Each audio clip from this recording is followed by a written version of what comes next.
बिस्मिल्लाहिर्रहमानिर्रहीम।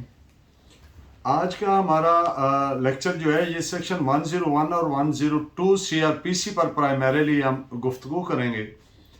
Section 101 CrPC provides direction relating to searches through warrant. Warrant के जरिए हम जो सर्च इंस्पेक्शन करते हैं उस पर क्या डायरेक्शंस है।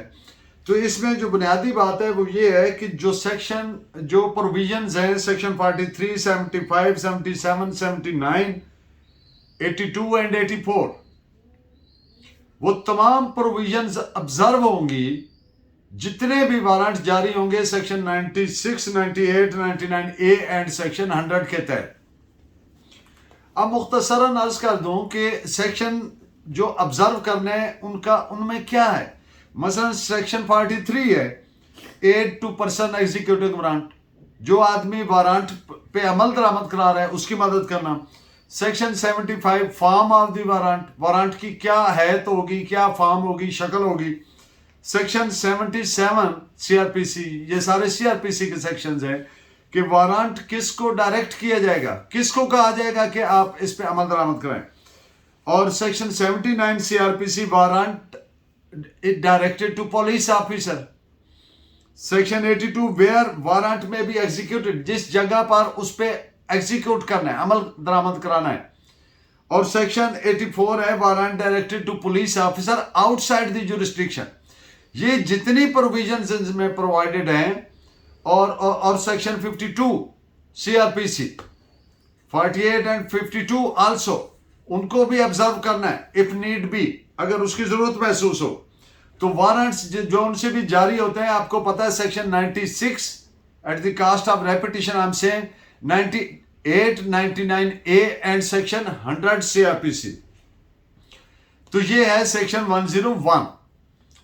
इन चार सेक्शंस के तहत जोन सा भी वारंट जारी होगा, अमल होगा, जो भी उसके पैरामीटर्स हैं, वो सारी ये प्रोविजंस जो हैं 43, 75, 77, 79 and 82 and in the end 84, ये प्रोविजंस ऑब्जर्व करनी होंगी किसने, एग्जीक्यूटर ऑफ वारंट ने। अब section 102 is very important section. इसमें एक बड़ा अहम प्रिंसिपल भी ले किया गया है।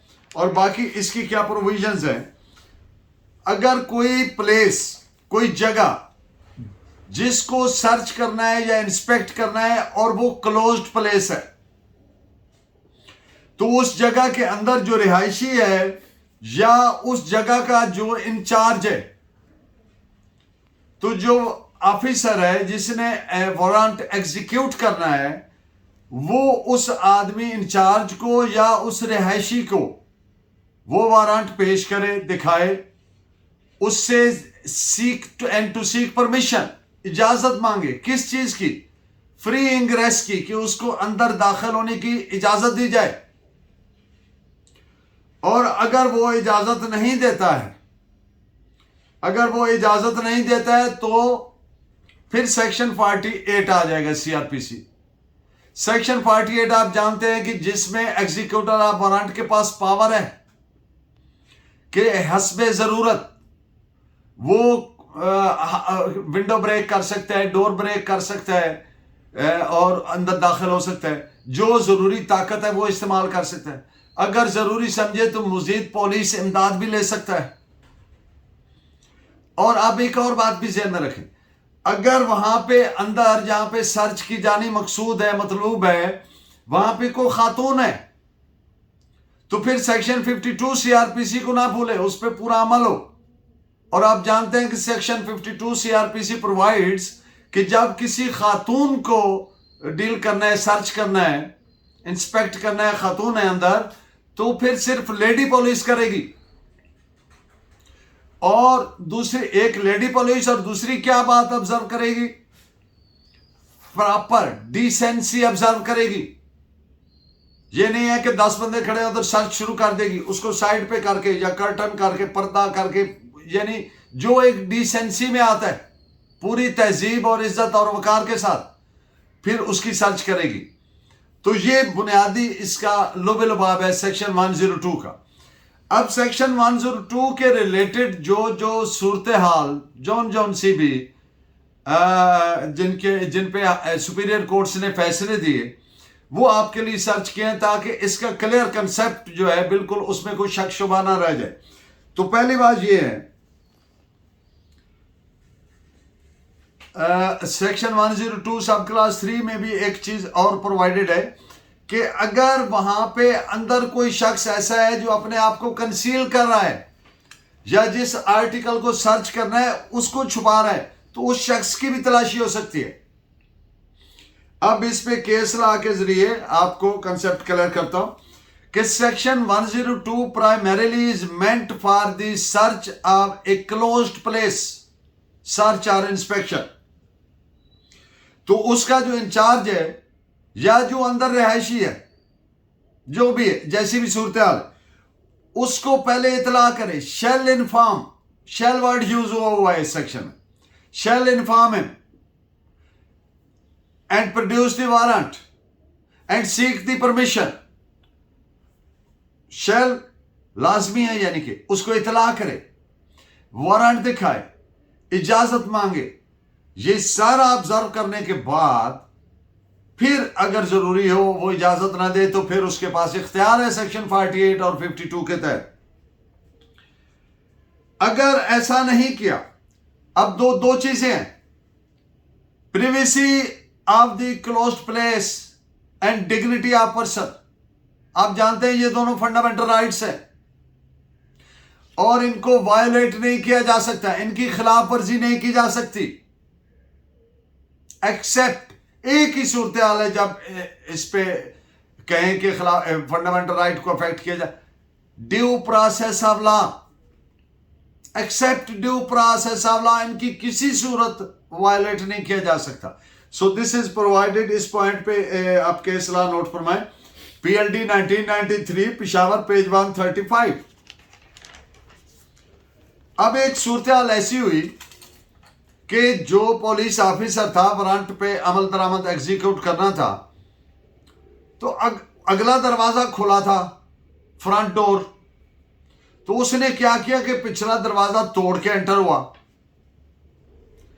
दूसरी क्या कि जो आदमी वहां का इंचार्ज था उसको ना तो इतला किया, इन्फॉर्म ना किया, ना ही उसको वारंट पेश किया, दिखाया, और ना ही इजाजत मांगी as it is provided to seek permission. तो honourable court held it to be illegal act. ये विदाउट जुरिस्डिक्शन उसने प्रोसीड किया, क्योंकि पुलिस ने, ये जितनी सीआरपीसी है ये आपके फंडामेंटल राइट्स को प्रोटेक्ट करती है। किससे? पुलिस से। जो लॉ एनफोर्सिंग एजेंसीज हैं, जो अथॉरिटीज हैं, उनको पाबंद करती है कि एक तरीकाकार जो मुतय्यन कर दिए गए इसके मुताबिक चलें। अगर इसके मुताबिक नहीं चलते तो इलीगल। तो CrPC is not a decoration piece. The provisions of law contained in the CrPC are to be observe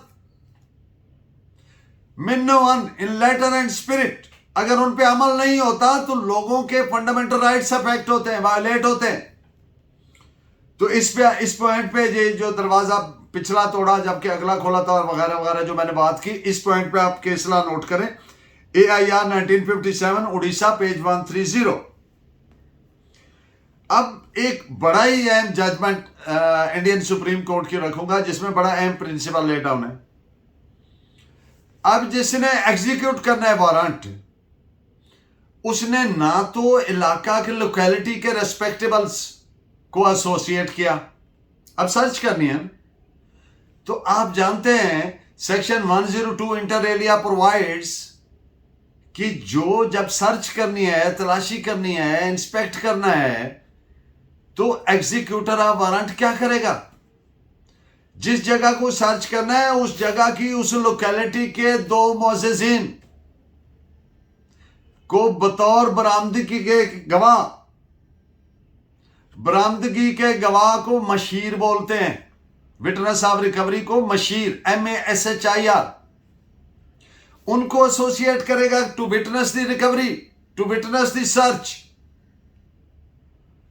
अगर उनको साथ शामिल नहीं किया तो ये क्या हो गया? वायलेशन हो गया सेक्शन का। और वहां पे सर्च करके आर्टिकल कब्जे में लिए और वहां पे क्या किया कि स्टॉक विटनेस डाल दिए। स्टॉक विटनेस कौन से होते हैं? जो पुलिस के पक्के गवाह होते हैं, हर केस में उन्हीं को गवाह रख देते हैं और वो पुलिस की मर्जी के मुताबिक तोते की तरह बयान देते हैं। उनको कहते हैं स्टॉक विटनेस, जिनका काम ही झूठी गवाही देना है, वो स्टॉक विटनेस कहते हैं। और अब क्या हुआ कि जो आप जानते हैं कि जब भी सर्च करनी है, रिकवरी करनी है, इंस्पेक्शन करनी है, तो 2 पर्सन्स मुअज़्ज़िज़ीन इलाका, रेस्पेक्टेबल्स ऑफ लोकेलिटी। अब एक बात और ज़िम्नन अर्ज कर दूं कि इस पे कंफ्यूज ना होइएगा कि मुअज़्ज़िज़ीन को कहां से लाएं। Listen, every person is respectable until proved otherwise, and person includes man as well as woman। हर शख्स मुअज़्ज़ज़ है जब तक कि अदरवाइज साबित ना हो, उसको किसी परजरी के ऑफेंस में सजा ना हुई हो, द्रोह खल्फी के जुर्म में सजा ना हुई हो, वो मुअज़्ज़ज़ है। तो इन पॉइंट्स पे आप जजमेंट नोट फरमाइए। AIR 1974 सुप्रीम कोर्ट पेज 329, इसमें उन्होंने कहा कि ये जो सर्च की, ये जो इंस्पेक्शन की, ये इलीगल है। अब एक और केस जिसमें पुलिस ऑफिसर को इतला मिली, स्पाई इंफॉर्मेशन बोलते हैं, यानी मुखबिर की इतला पर कि फलां जगह पे बड़ी ओपियम पड़ी है, अफीम पड़ी है, तो उसने अपने स्टॉक विटनेसेस के जरिए सर्च दिखाई, सर्च की और उनको गवाहान रखा और जो रेस्पेक्टेबल्स ऑफ लोकेलिटी, उनको बतौर मशीर शामिल नहीं किया, एसोसिएट नहीं किया कि वो इस सारे अमल को देखें, विटनेस करें। तो ये जो बरामदगी के गवाहान यानी मशीर होते हैं, रेस्पेक्टेबल्स ऑफ लोकेलिटी, अगर इनको एसोसिएट नहीं किया तो फिर सेक्शन 102 पे अमल नहीं हुआ। तो जब इस पे अमल नहीं हुआ और वर्ड शैल है, तो क्या हो गया? वो सारी रिकवरी, वो सारी सर्च क्या हो गई? मशकूक हो गई। उसकी बेस पे कन्विक्शन नहीं पास कर सकते। अब एक बात मैं ज़िम्नन अर्ज कर दूं, कुछ फैसले ऐसे आए हैं जिसमें उन्होंने कहा जी आजकल लोग गवाही नहीं देते। Listen, nobody is supposed to become wiser than the law itself. When something is provided by law to be done in a particular manner, then that thing must be done in that manner alone or not at all. जैसे इसमें provided है वैसे चलना है। Do not try to become wiser than the law itself. Otherwise, ये सारा system, whole scheme of things would collapse. Whole of the scheme of CRPC would collapse. तो इस पे जजमेंट आप रिकॉर्ड फरमाए। 1991 ब्रैकेट में 2 CHAND .criminal cases page 488। I wish my lecture be remaining beneficial for you. Please continue guiding me by your valuable comments. Thank you very much for watching. Allah Nigeban.